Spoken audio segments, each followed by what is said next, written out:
आप सबसे कहता हूं, अगर आपका भी कोई बच्चा मम्मी पापा को ये कहता हो कि पापा मम्मी तुम अब सोफा पे बैठो, बेड पे रहो, ध्यान भजन पूजा पाठ तीर्थ करो, अब टेंशन छोड़ो, चिंता छोड़ो, तो मैं कहता हूँ मैं तो उसको घी पिलाऊंगा उस बालक को कि तू बेटे लंबा जिंदा रहे, मरे ही मत, तू पूरी दुनिया को ऐसा ही बोल। एक आध का बालक तो होता है ऐसा, पर वो अच्छे मन से मम्मी पापा को ऐसा नहीं कहते कि पापा अब तुम भजन करो, बहुत हो गया। वो मम्मी पापा से दुखी रहते हैं, वो ज्यादा टेंशन देते हैं ना, इसलिए वो कहते हैं तुम चुप रहा करो, हमें परेशान मत करो, चुपचाप भजन करो, हम खाने को देंगे पर बोलो मत बीच में। टेंशन में भगवान के भजन से जोड़ने की बात कहते हैं ना, सुखदेव जी की तरह बोलो।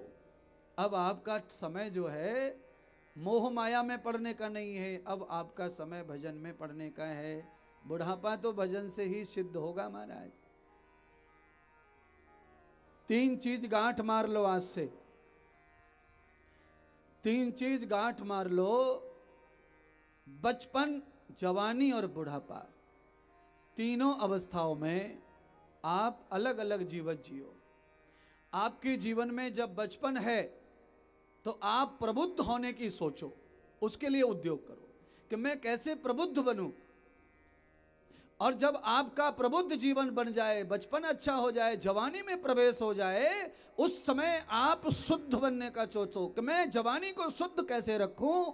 और जब आप बूढ़े हो जाएं तो आप ये सोचो कि मैं सिद्ध कैसे बनूं। बुढ़ापे में बुढ़ापे को सिद्ध कर लो, जवानी में जवानी को शुद्ध कर लो, बचपन में बचपन को प्रबुद्ध कर लो। जीवन राम और कृष्ण जैसा ही हो जाएगा। राम प्रबुद्ध होने के लिए गुरु घर गए और उसका आचरण पाला, जवानी आई तो शुद्ध हो गए। और कितने शुद्ध हो गए आप सब जानते हैं। पत्नी के संग रहकर 14 वर्ष का वनवास निभाया राम ने शुद्ध होकर। और बुढ़ापा आने की जब अवस्था आई तो भगवान सिद्ध हो गए। तो बुढ़ापा सभी का सिद्ध होना चाहिए। और वो कब होगा? जब जवानी शुद्ध होगी, बचपन प्रबुद्ध होगा। अब कलयुग है, अब कलयुग में बचपन प्रबुद्ध नहीं हो रहा है, जवानी शुद्ध नहीं रह रही है, तो बुढ़ापा सिद्ध होने वाला बड़े ख्वारियां होंगी, बड़ी तकलीफ होंगी बुढ़ापे में, कलयुग में। अब जितने बूढ़ी जनता बैठी है कथा में और सुन रही है टीवी पे, और जो लोग इधर उधर बैठ के सुन रहे हैं, वो सब जानते हैं बुढ़ापा बहुत बुरा है। पूरी दुनिया में तो 90% बूढ़े लोगों को टेंशन है, पर भारत में भी इतना पूजा पाठ, इतना देव धर्म, माता पिता में भगवान देखने वाला देश है भारत, इसमें भी 70% माता पिता को तकलीफ है। आज बेटे को माता पिता नहीं होना, बहू को नहीं होना, 70% बहू ऐसी हैं जिनको सास ससुर नहीं होना, बेटे को माता पिता नहीं होना। अब बोलिए कैसे भारत भारत रह जाएगा फिर? जहां माता पिता को कंधे पे बिठा के तीर्थ कराने वाला देश है, वहां माता पिता को वृद्धाश्रम भेज रहे हैं, और भेज भी नहीं रहे, घर से निकाल दिया, भाड़ में जा, चूल्हे में निकल है।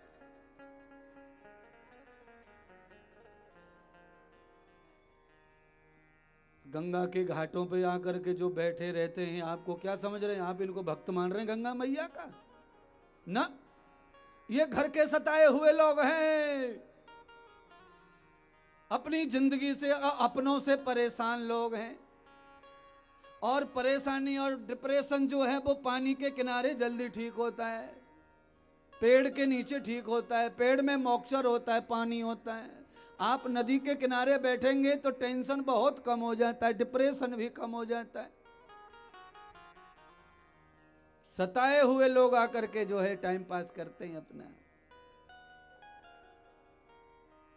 मैं किसी को इस तरह नहीं देखना चाहता। श्रीमद् भागवत कथा इसीलिए कलयुग में जरूरी है, क्योंकि बुढ़ापा कलयुग में बहुत रुलाने वाला है, क्योंकि बुढ़ापा सिद्ध होने वाला नहीं है। क्योंकि जवानी शुद्ध नहीं तो बुढ़ापा सिद्ध नहीं। छुटकपन में, बचपन में अपने बच्चों को प्रबुद्ध करो। मैंने कल कहा ना कि 5 घंटे बच्चों को क्लास में, स्कूल में जाने दो और 5 घंटे घर पे पढ़ाओ। पर तुम ऐसा नहीं करते। घर पे भी तुम पढ़ाते तो क्या पढ़ाते? वही टीचर जो पढ़ाता है वही किताब लेके बैठ जाते। होमवर्क निकालो गुड्डू, होमवर्क बताओ, मैडम ने क्या दिया? मैडम ने होमवर्क, मैडम देगी होमवर्क?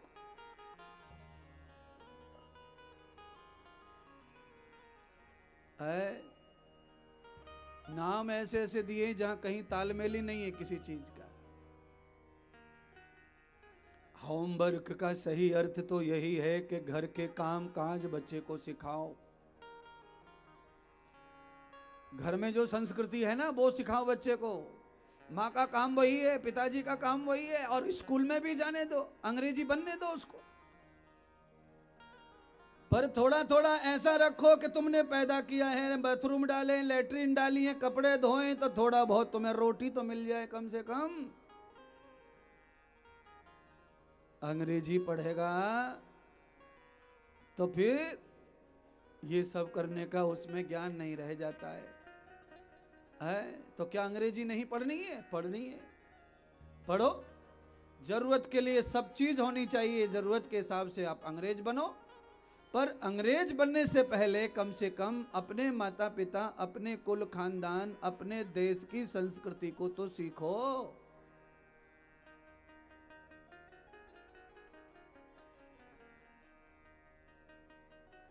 अभी हम ऑस्ट्रेलिया गए कथा करने, तो लोग दर्शन को आते थे, सो मैं उनके बच्चे भी आते थे, एमटेक कर रहे, कोई कुछ कर रहे, तो उनके दर्शन को लाए। भारत से आए हैं बाबा, साधु आए हैं, तो लोग आ जाते हैं अपना भारतीय समझ के शौक में कि भाई अपने इंडिया से आया कोई बाबा। तो उनकी दादी आई थी साथ में, एक बच्चे की दादी साथ आई थी, गुजराती थी वो। तो उन्होंने कहा ये भागवत सुनाते हैं, भागवत की कथा करने आए हैं। अब बताओ 26 साल का लड़का ये कहता भागवत क्या होता है?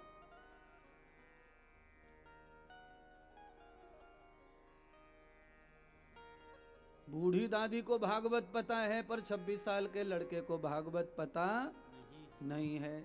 अब बताइए फिर अब कैसे सनातन की रक्षा होगी? है सनातनी, है हिंदू, है?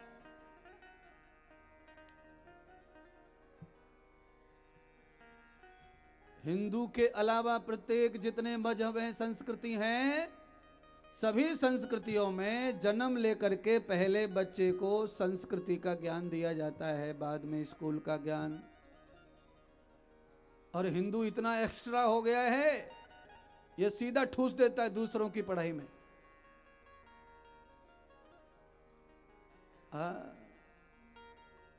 बेसिक शिक्षा जो है वो आचरण की होना चाहिए, अपने संस्कृति की होनी चाहिए।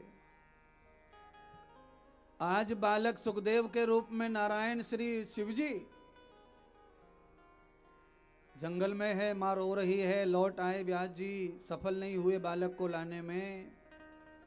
तो फिर बहुत सारे आचार्यों को कथा जो रटाई थी उनको भेजा, जाओ तुम कथा सुनाओ। व्यास जी कथा सुनाते तो बालक तभी लौट आता, तो पर बालक को कथा नहीं सुनाई व्यास जी ने, व्यथा सुनाई। तेरी माँ रो रही है, चल बेटा, तेरी माँ रो रही है, चल बेटा, तेरी माँ की शांति के लिए चल बेटा। बेटा कहता है मैं माँ की शांति के लिए आया ही नहीं हूँ, मैं तो जगत की शांति करने आया हूँ, एक माँ के लिए नहीं, करोड़ों माएँ रो रही हैं, मैं सबको शांति देने आया हूँ।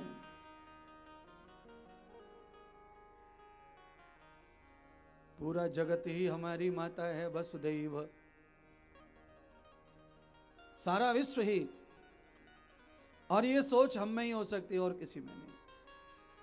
आचार्य ब्राह्मणों ने कथा का पाठ किया और कथा सुनाई, जंगल में जाकर कथा सुन करके परिवर्तित हो गया दिमाग।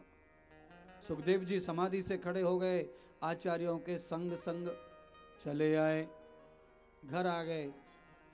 आचार्यों के संग संग घर आ गए, घर अपनी माँ से मिले, पिता से मिले, माँ को शांति दी, माँ को तृप्ति दी, और फिर माँ के साथ पिता से वार्ता की है। पिताश्री, इन ब्राह्मणों ने बताया है, इन आचार्यों ने बताया है कि भागवत रूपी परम धन आपका ही है और आपके पास है।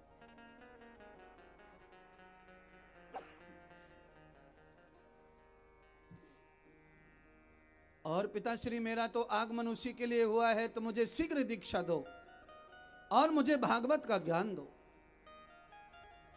जिनको भागवत अनंत अनंत रूप से आती है, जो शंकर हैं, आज वो पुत्र बन के आए हैं, मनुष्य के रूप में आए हैं, तो वो गुरु बनाकर भी कथा पढ़ रहे हैं और कथा सीख रहे हैं।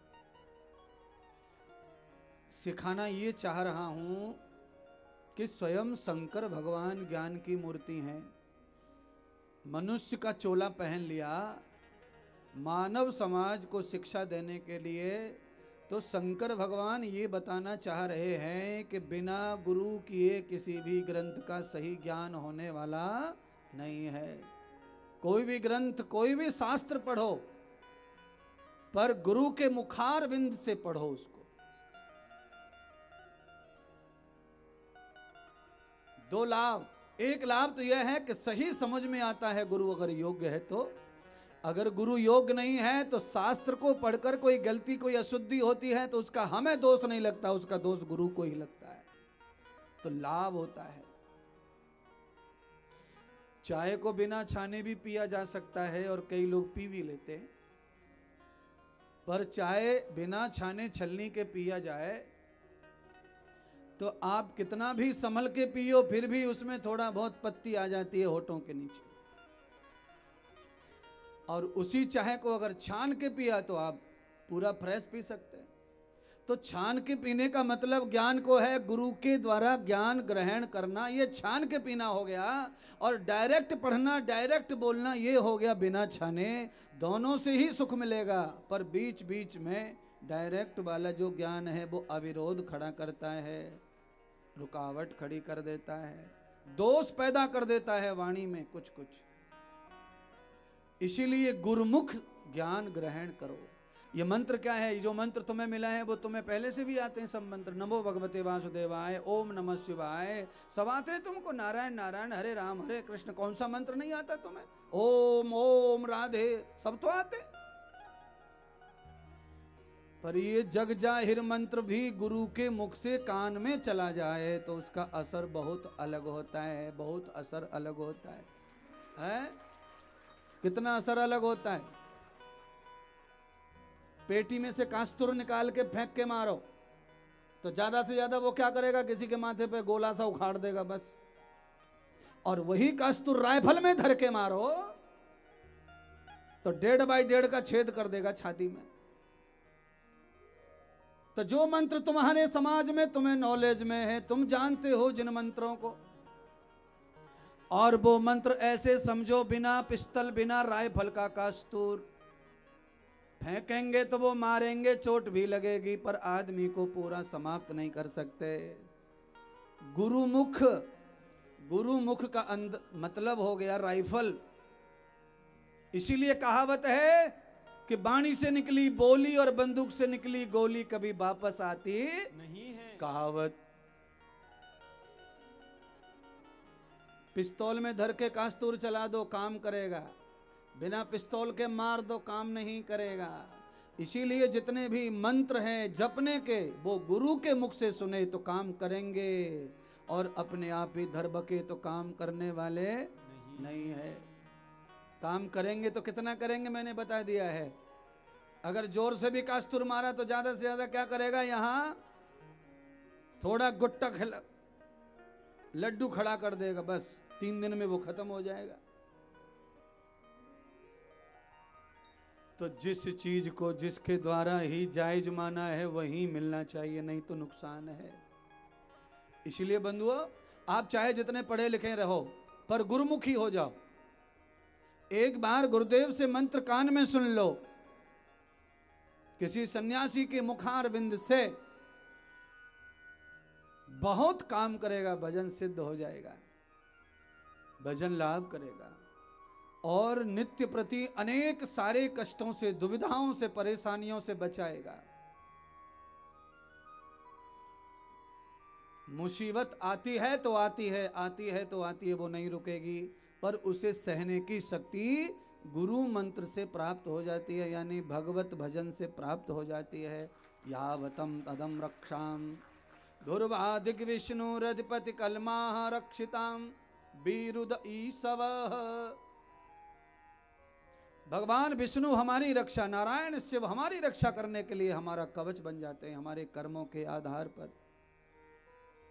मैं हमेशा कहता हूं, स्वेटर जर्सी पहनने से सर्दी कुछ भाग नहीं जाती है, पर हमें सर्दी लगती नहीं है। क्यों? शरीर को गर्म कपड़े से ढक लिया इसलिए। शरीर को गर्म कपड़े से ढकने से सर्दी जितनी है उतनी रहती है, टेम्परेचर कुछ कम ज्यादा नहीं होता है, पर हमारे अंग को नहीं लगता है। बस जिस तरह सर्दी में स्वेटर कपड़ा, गर्मी अग्नि हमारी सहायता करते हैं, आपत्ति नहीं बदलेगी पर सहायता करेंगे।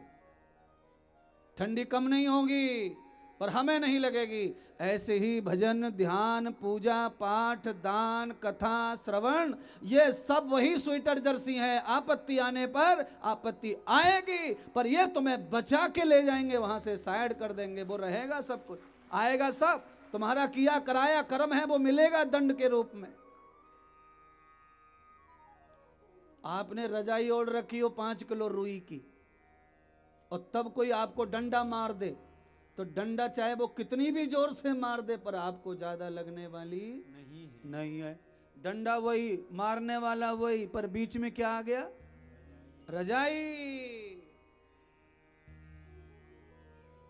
और तुम्हारे सब कपड़े उतार के मारे तो हैं? हंसी क्यों? बताने को होना ना, जैसे रजाई का बताया वैसे नंगड़ का बताओ। हाँ, समझ गए। मतलब यह है कि वो जितनी जोर से पड़ेगा पूरी चोट शरीर पर ही आएगी। गुरु बनाने के बाद रजाई, रजाई का फल मिलेगा। रजाई, चोट तो आएगी, दंड तो मिलेगा, डंडा तो पड़ेगा, पर ऐसे नहीं करना पड़ेगा, सहन हो जाएगा। कवच बन जाते महात्मा, गुरुदेव कवच बन जाते हैं। और कवच बन जाते, इसीलिए तो लोगों ने गीत लिखे महात्माओं के ऊपर। जब कोई नहीं आता मेरे गुरुवर, जब गाओ गाओ।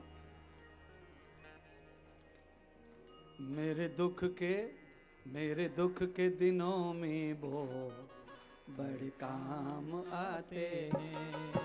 मेरे दुख के दिनों में वो बड़े काम आते हैं। जब कोई नहीं आता मेरे गुरुवर आते हैं। जब कोई नहीं आता मेरे गुरुवर आते हैं। मेरे दुख के दिनों में वो बड़े काम आते हैं। मेरे दुख के दिनों में वो बड़े काम आते हैं। गुरुजी मेरे गुरुजी, मेरे गुरुजी, मेरे गुरुजी, गुरुजी मेरे गुरुजी, मेरे गुरुजी, मेरे गुरुजी, गुरुजी मेरे गुरुजी, मेरे गुरुजी, मेरे गुरुजी, गुरुजी मेरे गुरुजी, मेरे गुरुजी, मेरे गुरुजी।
कोई नहीं आता, मेरे गुरु जी आते हैं। मेरे दुख के दिनों में वो बड़े याद आते हैं। मेरे दुख के दिनों में वो बड़े काम आते हैं। गुरुजी मेरे गुरुजी, मेरे गुरुजी, मेरे गुरुजी, गुरुजी मेरे गुरुजी, मेरे गुरुजी, मेरे गुरुजी, गुरुजी मेरे गुरुजी, मेरे गुरुजी, मेरे गुरुजी,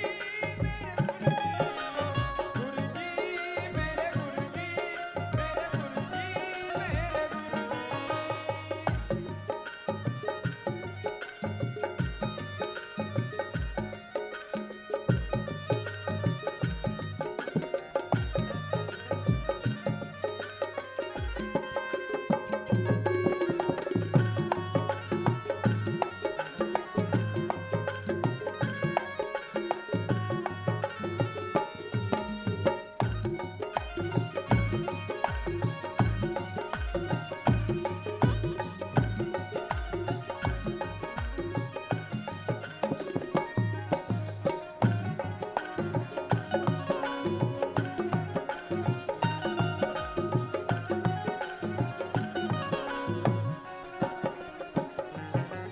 मेरी नैया चलती है पतवार नहीं होती। मेरी नैया चलती है, दीवार नहीं होती, मेरी नैया चलती है पतवार नहीं होती। नैया चलती है, दीवार नहीं होती। किसी और को अब मुझको दरकार नहीं होती, किसी और की अब मुझको दरकार नहीं होती। किसी और की अब मुझको दरकार नहीं होती। दरकार नहीं होती, मेरे व्याकुल मन को अब पहचान जाते हैं। मेरे व्याकुल मन को भी पहचान जाते हैं। मेरे दुख के दिनों में वो बड़े काम आते हैं। मेरे दुख के दिनों में वो बड़े काम आते हैं। मेरे दुख के दिनों में वो बड़े काम आते हैं। जब कोई नहीं आता मेरे गुरुवर आते हैं। जब कोई नहीं आता मेरे सदगुरु आते हैं। मेरे दुख के दिनों में वो बड़े काम आते हैं। मेरे दुख के दिनों में वो बड़े काम आते हैं। मेरे दुख के दिनों में वो बड़े काम आते हैं। मेरे दुख के दिनों में वो बड़े काम आते हैं। सतगुरुदेव भगवान की, श्रीमद् भागवत महापुराण की जय हो। जय जय श्री राम।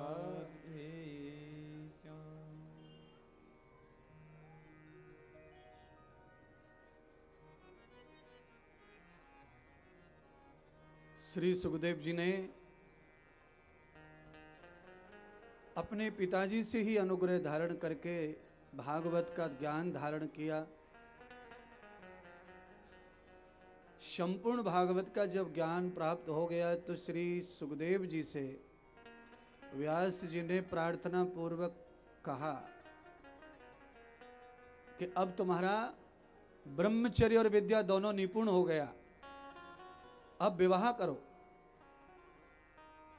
सुखदेव जी पिताजी की आज्ञा को मानना नहीं चाह रहे, तड़फड़ा गए। सुखदेव जी ने विद्या के बारे में तो जान लिया, विवाह के बारे में जाना तो परेशान हो गए। पिताश्री, जिसके लिए मैं आया हूं उसमें तो विवाह बाधक बन जाएगा।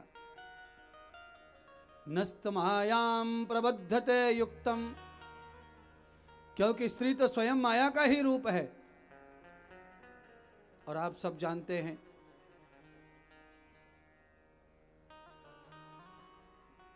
स्त्री के साथ रहकर विवाह करके उसको सुखी नहीं रखा और उसकी इच्छाओं को पूरा नहीं किया तो भी मैं अधर्म करूंगा। मैं तो अलग ही कुछ करने आया हूं और आप मुझे कहां बांध रहे हो। व्यास जी ने कहा, पुत्र तुम्हारे जैसे महान लोग कभी कभी संसार में पैदा होते। ये जो संसार में ये जो भोगी विलास से जो संसार पैदा हो रहा है ये ठीक नहीं है। पर तुम्हारे जैसे महापुरुषों के तप से जब औलाद पैदा होगी तो देश का, समाज का, राष्ट्र का और विश्व का कल्याण होगा। महापुरुषों के अंश से संसार में कोई प्रकट होता है तो उसका लाभ पूरे जगत को प्राप्त होता है। जैसे मेरे यहां तुम आए हो और तुम्हारे यहां कोई आएगा तो यह परंपरा जो है धर्म की आगे बढ़ेगी। पुत्र व्यास जी लाख समझाते हैं पर सुखदेव जी एक नहीं मानते। अंत में भगवान व्यास जी ने कहा, ठीक है मत करो विवाह, पर ऐसा करो एक बार गृहस्थ का ज्ञान जरूर ले लो। तो गृहस्थ का ज्ञान लेने के लिए विदेह राजा के पास भेजा व्यास जी ने।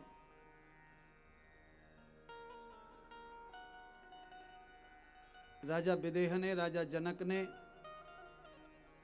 श्री सुखदेव जी को गृहस्थ का परम ज्ञान दिया। विदेह मतलब वेदेही, सीता जी के पिता श्री। उन्होंने जो गृहस्थ जिया उस गृहस्थ का जैसा ज्ञान दिया, यानी गृहस्थ वही है जो सीता के पिता जनक ने जिया।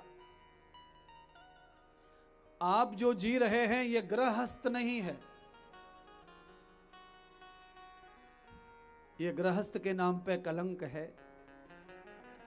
आप जो जी रहे हो ये गृहस्थ नहीं है। हस्तम ग्रह पुण्याम, गृहस्थ वो है जिसमें सब साधु महात्मा ब्रह्मचारी जन्म लेते हैं, उसे गृहस्थ कहते हैं। जिस माँ के पेट से, जिस पिता के वंश में, गृहस्थ में तपस्वी पैदा हो जाए, कोई ब्रह्मचारी पैदा हो जाए, कोई योगी पैदा हो जाए, कोई भक्त पैदा हो जाए, उसे गृहस्थ का है।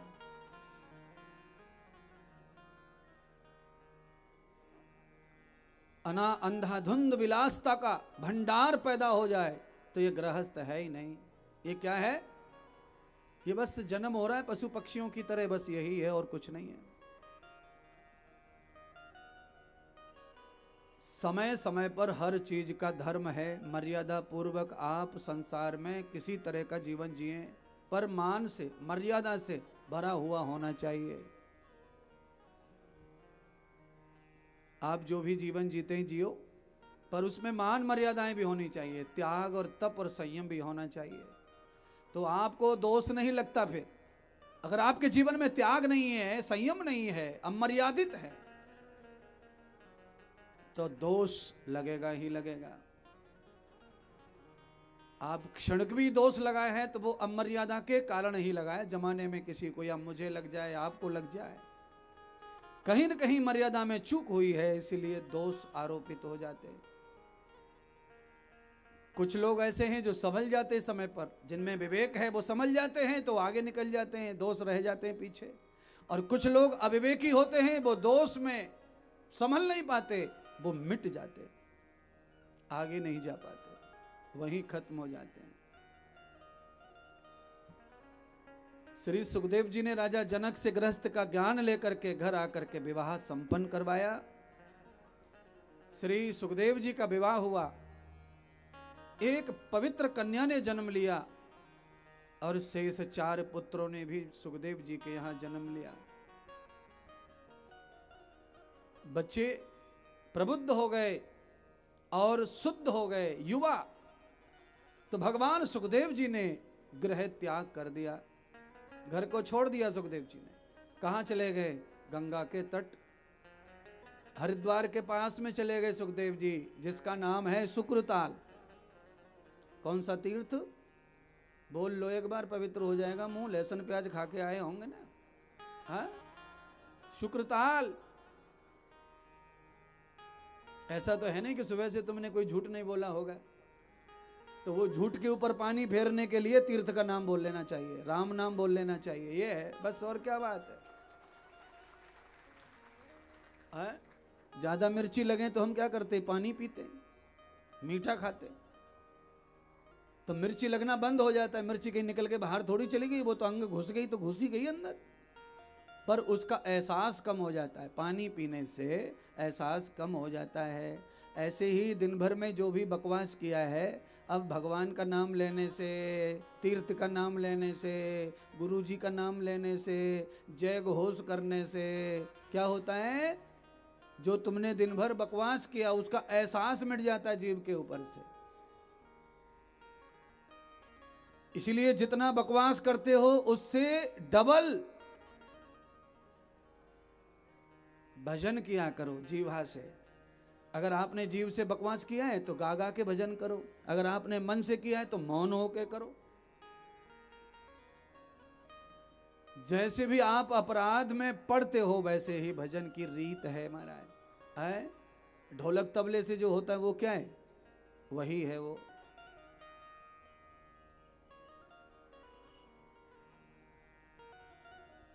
मौन होकर आंख बंद करके करना क्या है, वही है मानसिक।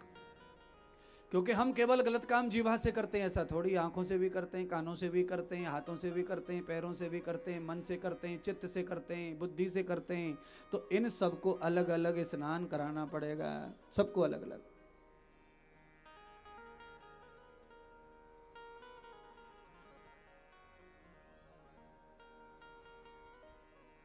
बुद्धि का स्नान ज्ञान से, मन का स्नान सत्य से, आत्मा का स्नान तप से, और शरीर का स्नान गंगा जल से। अलग अलग स्नान बताएं शास्त्रों में है। विमुंचम पापम किल विषय तत्वाया विदुखय, जड़ से दुख मिट सकता है, क्लेश मिट सकते हैं, पाप मिट सकते हैं अगर ये चार स्नान हो जाएं। शरीर गंगा जल से नहा ले, मन सत्य से नहा ले, ज्ञान से बुद्धि नहा ले, और तप से आत्मा स्नान कर ले, तो मिट सकता है पाप, खत्म हो सकता है, बिना भोगे नष्ट हो सकता है, भोगना नहीं पड़ेगा। पर प्रॉब्लम क्या है, हमारी सबकी प्रॉब्लम यह है कि हम चारों स्नान कर नहीं पाते, गंगा नहा आते हैं बस, और गंगा नहाने के बाद में ये लाइसेंस ले आते हैं कि पाप खत्म हो गए, जाओ। लाइसेंस तो बिना ड्राइविंग क्लास लिए भी बन जाता है, खाली 500 का ज्यादा टपकाओ। क्या टपकाओ? हाँ, आपको आईटीओ पे जाना नहीं पड़ता है, बाहर ही बैठे रहते हैं वकील दलाल, आप कुछ नहीं जानते, लाओ ले जाओ, बाद में सीखते रहना। पप्पा की गाड़ी पर सीख रखा है, हाँ चलो जाओ, हो गया। ये भारत है, यहाँ सब चीज सरलता से हो जाती है।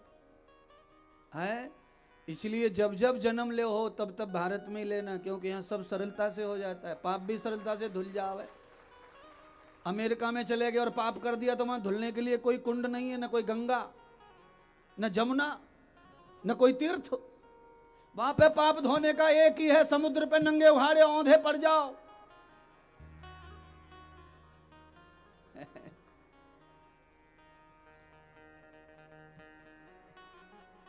हमने कहा ये क्या हो रहा है भाई, ये क्या हो रहा है? तो कोरा महाराज धूप सेक रहे, धूप सेक रहे धूप सेक रहे, धूप है। सब डिप्रेशन में जी रहे महाराज। भारत में ही डिप्रेशन कम है, बहुत टेंशन कम है भारत में, बाकी सब जगह इतना टेंशन है महाराज, मैं क्या बताऊं। मैं जितने दिन था मैंने हंसाया उतने हंसे वो, पहले कभी हंसे का नहीं पता, नहीं बाद का भी नहीं पता। ईमानदारी से कह रहा हूं बिल्कुल, है मैंने कभी हंसते नहीं देखा किसी को। जितनी देर मेरे संपर्क में उतनी देर ही हंसते हंसते देखा, वो भी मैंने मेहनत की। हाल वही तुम्हारा भी है? तुम्हारा क्या हाल है? वही हाल है।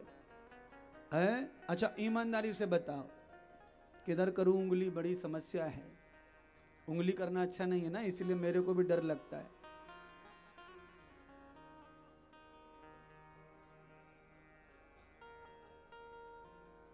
अच्छा सब मिलके बताओ, घर में ऐसा क्या हो जिससे हंसी आए?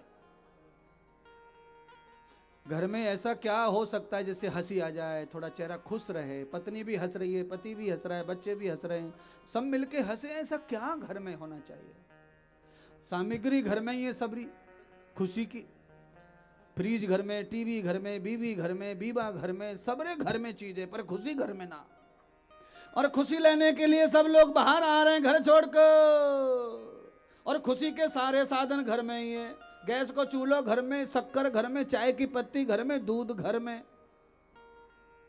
पर खुशी घर में नहीं है।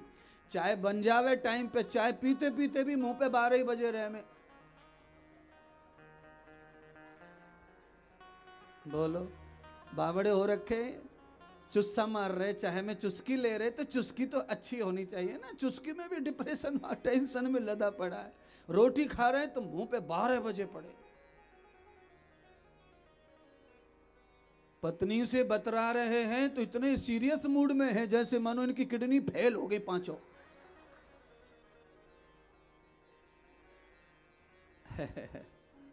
है इसका कारण एक ही है, उसका कारण है कि आप ज़्यादा से ज़्यादा भौतिक जीवन जीते हैं।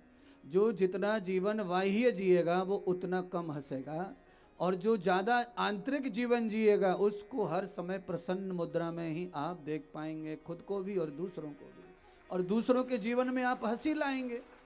अगर आप आंतरिक जीवन को भी जीते हैं तो आप दूसरों की जिंदगी में खुशी लाएंगे, गम नहीं लाएंगे। और आप ज्यादा से ज्यादा दूसरों की लाइफ में क्या कर रहे हैं? खटका डाल रहे, परेशानी डाल रहे। खुद की जिंदगी में सुकून है नहीं और दूसरे को सुकून से रहने नहीं देना चाहते। क्यों? आंतरिक विकास नहीं हुआ, इसलिए है। भजन के लिए नहीं बैठते, नहाए धोए भागते दौड़ते, घर में मूर्तियां रखी हैं, उन पे कंकु चावल धुआं धक्कड़ा चढ़ा दिया, बस हो गया, जय हो भगवान कल्याण कर देना। भगवान कह रहे हम कहां से कल्याण कर दें? रबड़ी तू खा रहा, शक्कर हमें खिला रहा। बोलो, कल्याण शक्कर में ही कर दे हम? पूरे भारत को शुगर हो गया है, मुझे भी शुगर चल रहा है, हटा शुगर को यहां से।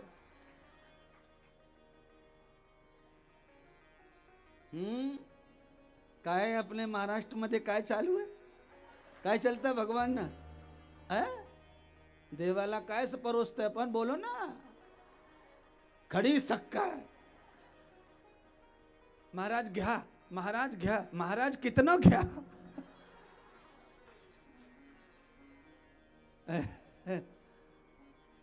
खड़ी शक्कर को दुनिया भर का जहर, दुनिया भर के केमिकल, उसको कहाँ भगवान खाएगा? खड़ी शक्कर को वही लेके घूम रहे बस। महाराज नासिक में फलाना हलवाई बहुत मस्त बनाता पेड़ा, पेड़ा क्यों ना ला रहे फिर?